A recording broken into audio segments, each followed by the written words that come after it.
네, 여러분 안녕하세요. 벌써 이번 주 마지막 날 토요일입니다. 저희가 계속 잠언을 묵상을 하고 있는데 오늘은 그 18번째로 잠언 12장 1절부터 14절 말씀 좀 같이 생각을 해보려고 합니다. 계속 반복되어지는 이야기인데 잠언은 악인과 선인 혹은 지혜로운 자, 어리석은 자의 대립의 구도를 들어서 계속 설명을 많이 풀어나가죠. 악인과 선인의 특성들, 결과, 지혜로운 자와 어리석은 자의 특성과 결과를 이렇게 서로 대조시키면서 당신은 결국 무엇을 선택할 것인가 라는 권고를 하는 그런 패턴들을 가지고 있습니다. 보통 결과의 문제를 비교할 때 반복되어지는 그 패턴은 뭐냐면 악인과 어리석은 자의 선택이 영원하냐 그렇지 못하냐, 일시적이냐 영원하냐 이런 거죠. 그리고 또 하나는 악인과 어리석은 자의 선택이 위기의 상황에서도 견딜 수 있는 것이냐 그렇지 못한 것이냐, 결국은 구원을 받느냐 멸망에 이르느냐 이런 얘기들이 계속 반복되어지고 있죠. 우리의 삶 가운데는 위기의 상황이 언젠가 한 번은 도래한다. 그리고 결국 심판의 자리에 우리는 쓸 수밖에 없다. 그리고 영원한 것, 그것이 선한 것이고 지혜로운 것이다. 당장 우리 눈에 좋은 것, 그럴듯한 것이 충분한 것이 아니다. 이런 결과들을 대조하죠. 그렇다면 악인과 선인, 지혜로운 자, 어리석은 자의 특성을 비교하는 그런 것들은 어떤 게 있을까요? 가장 대표적인 특성의 차이는 정직하냐 속이느냐 이런 대조가 등장하는 것 같아요. 정직하냐 속이느냐라는 말이 어떨 때는 입술의 말들이 그런가, 손이 그런가, 마음이 그런가, 마음이 정직하냐, 마음이 속이냐, 손으로 속이느냐, 뭐 이런 것들, 말을 어떻게 하느냐 이런 것들로 이제 변이를 하죠. 오늘 말씀 중에는 이런 것도 등장을 해요. 그 악인의 특성 중에 이기적으로 포악한 것에 대해서 얘기를 하고, 그 반대로는 긍휼한 마음을 선인이 지혜로운 자가 가졌다. 이런 대조도 사실은 드물긴 하지만 오늘 본문에는 좀 나와 있습니다. 자, 이런 특성과 결과들을 비교하는 패턴에 반복되는 잠언을 볼 때 계속 몇 번 소개해드렸던 것처럼 이것은 고대 시대, 지금 시대, 시간을 넘어서 보편적인 상황, 상식으로 읽혀질 수도 있지만 제가 보기에는 어쩌면 고대보다는 지금 우리가 살고 있는 세상 좀 더 글로벌해졌죠. 그리고 글로벌해지면서 세계화가 되면서 점점 양극화가 심해지잖아요. 그러면서 양극화가 심해지면서 우리에게 어떤 압력이 들어오냐면 경쟁에서 이겨야 된다라는 거죠. 우리의 상황이 고대보다 훨씬 더 그런 면에서 치열하죠. 그런 상황 속에서 이거는 좀 더 현실감 있게 읽힐 수가 있어요. 근데 그 현실감 있게 읽힐 수 있다라는 말이 사실은 하나를 좀 뛰어넘어야 되는 거죠. 뭐냐면 우리가 살고 있는 현실의 모습 속에서 이 잠언을 읽으면 우리는 어떤 느낌을 받게 되냐면 그 잠언의 얘기는 너무 이상적이거나 종교적이다. 그리고 잠언의 얘기를 따라서 살다 보면 살아날 수 없다. 그렇죠? 정직해서만은 못 살고, 양보해서만은 못 살고, 긍휼한 마음을 가지고만은 못 살고, 그런 거죠. 그래서 그런 현실 속에서 그리스도인들은 여전히 이 잠언을 읽어야 되는데, 여러분들과 제가 잠언을 묵상해야 되는데, 잠언을 묵상하면서 어떤 태도로 기울어지게 되냐면 점점 지혜의 길이나 옳음의 길을 가볍게 여기거나 비현실적인 이상주의자의 선언 정도로 여기는 태도를 가질 수 있고요. 정반대로 그리스도인들이 범할 수 있는 실수 중에 하나일 것 같은데, 이 잠언의 얘기를 종교적이고 윤리적인 절대 가치체계, 시대를 뛰어넘고 사회를 뛰어넘고 모든 컨텍스트를 뛰어넘는 절대적인 텍스트로 만들어 버려가지고 이걸 무조건 외우고 이건 무조건 순종해야 되는 것이다. 잠언을 외우고 매일매일 그냥 따라 순종하게 하는 것으로 만들어 버리는 거야. 세상 사람들은 이거를 이상주의적이고 가볍게 여기고 교회 속에 있는 사람들은 이것을 아주 무겁고 절대적인 것으로 만들어 버리는 거죠.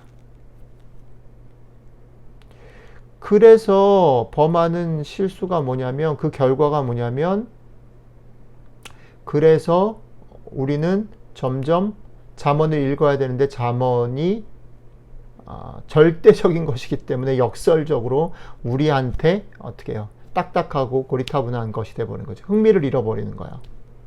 또 그 얘기 이렇게 되는 거죠. 그래서 제가 잠언을 대하는 방법을 반복해서 말씀드리잖아요. 잠언을 대할 때 이거를 정답을 알려주는 혹은 지켜야 될 어떤 율례를 알려주는 혹은 성공의 비결을 알려주는 책으로 읽지 말자. 잠언은 하나님, 우리를 사랑하시는 하나님께서 우리에게 주시는 아주 사적인 편지로 읽자. 그래서 잠언을 읽을 때마다 어떻게 해요? 마음을 열고 여러분들의 마음에 뭐가 부딪히는가, 여러분들의 삶 가운데 뭐가 부딪히는가를 읽고 생각을 해야 우리의 현실 속에서 그렇게 받아들일 때 이거는 좀 더 실감나게 빛이 나게 읽을 수 있는 거죠. 계속 그렇게 우리를 도전하고 그리스도인으로 사는 것, 지혜롭게 사는 것, 선하게 사는 것을 비웃는 세상 속에서, 그렇죠? 경쟁하라고 부추기고 그렇게 하는 세상 속에서 우리가 그것을 나에게 사랑하는 사람이 주는 직접적인 얘기로 마음을 열고 듣게 되면 그걸 이길 만한 힘도 얻을 수 있고 용기도 얻을 수 있고 격려도 얻을 수 있고 어떤 구체적인 팁도 얻을 수 있다는 거죠. 네. 그 얘기를 오늘 본문을 읽으면서도 전체적으로 좀 생각을 했고요. 여러분들도 그런 마음으로 잠언을 계속 읽어주시면 좋겠다 생각이 듭니다. 자, 그러면 오늘 저에게 그런 맥락에서 제 마음에 건드려졌던 구절을 여러분들하고 쉐어하고 마치겠습니다. 오늘 마음을 끌었던 구절은 여태까지 얘기했던 잠언의 얘기랑은 조금 다른 울림이었는데 이렇게 얘기를 해요. 비천이 여김을 받을지라도 종을 부리는 자는 스스로 높은 채 하고도 음식이 핍절한 자보다 나으니라. 그리고 자기의 토지를 경작하는 자는 먹을 것이 많거니와 방탕한 것을 따르는 자는 지혜가 없느니라. 이렇게 말합니다. 이 두 구절이 기본적으로는 속임의 문제, 세상이 우리를 속이는 그 문제에서, 세상이 우리를 도전하고 속이는 문제에서 어디로 우리를 끌고 가냐면 나 자신이 나 자신을 속이는 문제로 좀 더 깊게 우리를 끌고 간다라고 생각이 들어져요.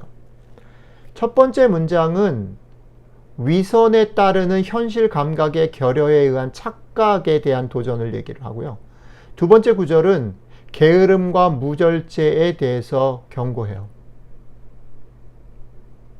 금방도 말씀드렸지만 이 두 구절이 왜 제 마음에 와닿았냐면, 여태까지 잠언의 많은 얘기들은 세상을 살아가는 우리가 세상의 여러 가지 소리 때문에 유혹을 받게 되어지는데 그 유혹을 어떻게 이겨나갈 것인가, 외부적인 소리에 대한 싸움이었다면, 오늘 얘기는 내 자신 속에 있는 싸움의 장소를 외부적인 것과의 싸움에서 나 자신에게로 끌고 들어왔다라는 면에서 일단 제 마음에 새롭다 건드려졌어요. 그리고 두 번째는 이 얘기가 공통적으로 뭘 얘기를 하고 있느냐면 몸에 대한 얘기를 하고 있다라는 면에서 되게 흥미롭다고 생각해요.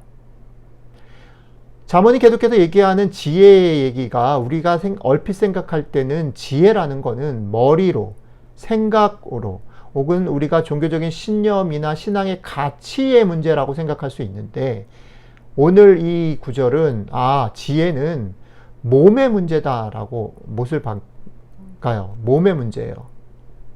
그래서 몸의 문제를 지혜라고 얘기를 하는 잠언의 얘기를 듣다가 보니까 이렇게 소리가 들리는 거죠. 잠언이 이렇게 말을 한 것 같아요.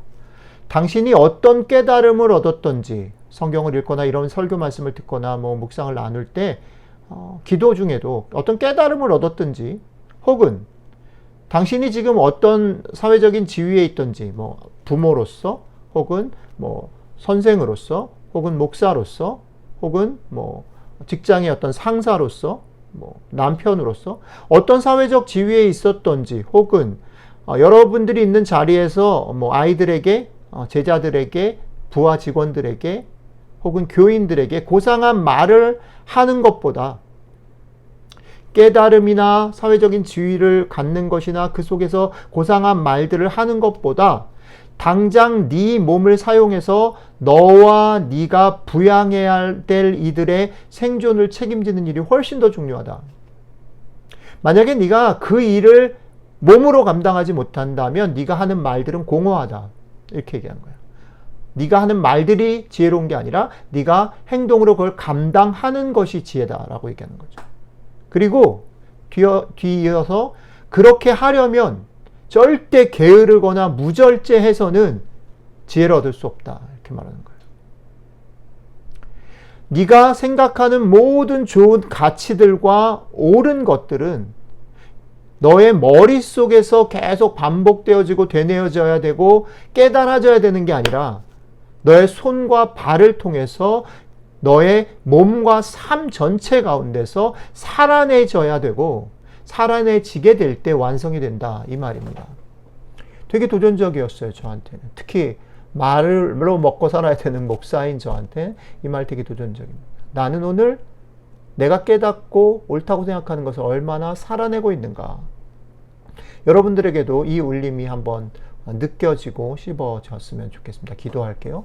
주님, 오늘 잠언의 말씀을 통해서 내가 머리로, 가슴으로, 생각으로만 지혜를 가둔 건 아닌지, 내가 깨닫고 가슴이 뜨겁고 알게 된 것들을 내 몸으로 손과 발을 사용해서 얼마나 내 삶 가운데 나의 것으로 만들고 있고 경험하고 누리고 있는지 도전해 주셔서 감사합니다. 우리가 손과 발을 사용해서 내 삶에 지혜로운 축복과 지혜로운 삶을 살아갈 수 있게 도와주십시오. 감사드리며 예수님 이름으로 기도했습니다. 아멘.